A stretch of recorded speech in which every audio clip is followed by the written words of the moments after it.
시청자 여러분 안녕하십니까? VOA 모닝뉴스 시작합니다.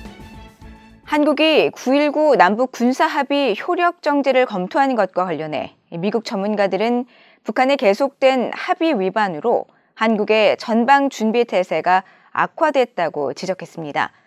그러면서 이 같은 군사합의 효력 정지 검토는 북한의 추가 도발에 대한 여러 대응을 확보하는 차원이라는 평가가 나옵니다.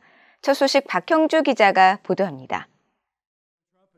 미국 태평양 사령관을 지낸 해리 해리스 전 주한 미국 대사는 윤석열 대통령이 9.19 군사합의 효력 정지 가능성을 거론한 데 대해 전적으로 동의한다면서 이 합의가 아직도 중단되지 않은 것이 놀랍다고 말했습니다. 해리스 전 대사는 5일 VOA에 북한은 합의를 유지할 의무를 전혀 느끼지 않는 것이 분명하다며 지난해 70여 발의 탄도미사일 발사와 최근 무인기의 한국 침범이 이를 입증한다고 지적했습니다. 미국 중앙정보국 CIA 출신인 브루스 클링너 헤리티지 재단 선임연구원은 윤석열 대통령이 9.19 남북 군사합의 효력 정지 가능성을 시사한 것은 향후 북한의 추가 도발에 대한 대응 선택지를 확보하는 차원이라고 분석했습니다.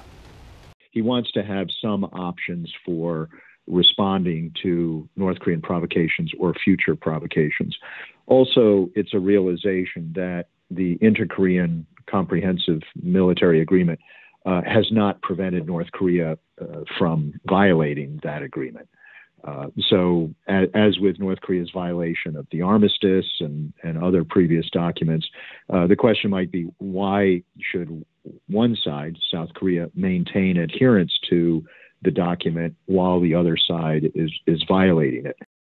전임 문재인 정부 시절 남북 정상회담의 부속 조치로 만들어진 9.19 군사합의에 대해 한국 안보 개선에 도움이 되지 않는다는 이유로 처음부터 반대했다는 데이비드 맥스웰 민주주의 수호재단 선임연구원도 이 합의로 결과적으로 미한 연합군의 전방 준비 태세를 약화시켰다고 지적했습니다. South Korea implemented the agreement in good faith. North Korea made a couple of token steps, the joint security area, removed some guard posts, and then did nothing in support of the comprehensive military agreement. There was no reduction of the threat from North Korea due to the comprehensive military agreement, while South Korea reduced the readiness of the alliance because of the no-fly zones, the restrictions on training along the DMZ. 반면에 로버트 랩슨 전 주한미국 대사대리는 윤석열 정부는 북한의 최근 무인기 도발에 대해 무언가 보여야 하는 국내 압박에 놓여 있다고 지적하고 9.19 군사합의의 효력 정지는 근시안적인 조치가 될 것이라며 계속 유지하는 것이 향후 협상 재개 등 한국에 더 유리할 수 있다고 분석했습니다. 전문가들은 그러나 윤석열 대통령이 9.19 군사합의 철회가 아니라 일시 정지를 언급한 것에 주목해야 한다며 향후 북한과의 협상 여지를 열어놓은 것으로 해석했습니다. 그러면서 전면 합의 철회보다 일부 조항 정지는 한국에 유용할 것이라면서 한국은 합의를 유지하면서 북한이 위반할 경우 상응하는 군사 역량을 강화하는 동시에 북한의 책임을 묻는 것이 더 효과적일 것이라고 진단했습니다. VOA 뉴스 박형주입니다. 미국 의회 하원에서 국가안보 사안을 다루는 외교군사정보위원회 위원장이 새로 내정됐습니다. 하원을 장악한 공화당의 마이클 맥카울, 마이크 로저스, 또 마이클 터너 의원인데 북한 문제와 관련해서 모두 중국에 대한 압박의 중요성을 강조해온 인물들입니다. 이조은 기자입니다. 제118대 미국 의회에선 공화당이 하원을 장악함에 따라 하원 내 모든 위원회의 위원장이 교체됩니다. 외교군사정보위원회의 경우 지난 회기 공화당 간사를 맡았던 마이클 맥카울, 마이크 로저스, 마이크 터너 의원이 각각 위원장에 내정됐습니다. 모두 북한 문제와 관련해 중국에 대한 압박의 중요성을 강조하는 한편 미국 본토와 영내 미사일 방어망 강화를 촉구해온 인사들입니다. 텍사스주의 맥카울 외교위원장 내정자는 특히 불량 정권인 북한의 김씨 정권이 국제사회에서 바이든 행정부의 나약함과 중국 공산당의 제재 회피 지원으로 기회의 순간을 얻었다고 주장하면서 중국에도 최대 압박을 가할 것을 촉구해왔습니다. I think we need to make it clear as a doctrine policy of the United States that a nuclear Iran or North Korea and North Korea is not acceptable to the free world. 엘라바마주 출신의 로저스 군사위원장 내정자는 지난해 초부터 북한의 위협에 대응하기 위해 특히 관미사일 방어체계 확충이 시급하다고 강조해왔습니다. 오하이오주의 터너 정보위원장 내정자는 과거 청문회에서 중국이 북한의 미사일 개발에 기술 지원을 하고 있다면서 북한의 불법 활동을 사실상 가능하게 하는 중국 정부에도 책임을 물어야 한다고 지적하기도 했습니다. 새 회기에도 민주당이 다수당 지위를 유지하는 상원내 위원회 지도부에는 큰 변화가 없습니다. 이번 회기에도 민주당의 반 메넨데즈, 잭 리드, 마크 워너 의원이 각각 외교위원회와 군사위원회, 정보위원회를 이끕니다. 메넨데즈 의원은 지난해 북한 문제와 관련해 새로운 접근법을 모색해야 한다고 강조하는 한편 북한은 러시아의 우크라이나 전쟁 지원 등 도발 행위를 중단할 때까지 어떤 안전 보장도 받지 못할 것이라고 지적하기도 했습니다. Russia and China have to see North Korea's actions not only as a threat to the West, but as a threat to their own security. And so it is my hope that we can press at the UN for a coordinated effort that sends a real message to Kim Jong-un that these provocations are not the way to get what he may ultimately want. 이런 가운데 현재 미국 의회에선 100년 만에 처음으로 하원 의장 선출이 지연되는 초유의 사태가 벌어졌습니다. 하원의 안보 관련 위원장 내정자들은 5일 공동성명을 내고 하원 의장 공석으로 행정부에 대한 견제가 없어 국가안보가 위험에 처하고 있다고 주장했습니다. 하원 의장 선출 없이 업무를 진행할 수 없는 상황에서 이들 내정자들은 미국의 국가안보를 위해 공화당 케빈 메카시 원내대표를 하원 의장으로 선출하는 것이 시급하다고 주장했습니다. VOA 뉴스 이존입니다. 심각한 식량난에 처한 북한 당국이 곡물 유통에 대한 중앙 통제를 강화하고 있지만 물량 부족이라는 근본적인 문제에 부딪히면서 어려움이 심화되고 있는 것으로 전해졌습니다. 북한 당국은 1940년대 애국심 고취 운동까지 소환해 곡물 확보에 나서고 있어 위기감을 드러내고 있다는 분석입니다. 조상진 기자가 보도합니다. 탈북민 출신의 조충희 굿파머스 연구소장은 6일 VOA에 지난달 북한 평안남도 일부 지역의 국영 양곡 판매소들이 쌀과 옥수수를 시장 가격보다 30% 낮은 킬로그램당 4,000원과 6,000원에 주민들에게 공급했다고 전했습니다. 그러나 물량 부족으로 세대당 5일치 식량만 공급됐고 이마저도 모든 세대에게 돌아가지 못한 실정이라고 조 소장은 지적했습니다. 원래 제대로 되려면 12월 달 한 달 것을 줘야 되거든요. 근데 물량이 확보되어 있지 않아서 한 세대당 5일분씩만 준다고 했고요. 그게 이제 떨어지니까 내년에 1월 달에 들어가서 주겠다 이렇게 이야기를 했지만 주민들은 이제 신뢰하지 않고 있다. 지금 없는 게 1월 달에 어디서 생기냐 이제 이야기가 나오는 거죠.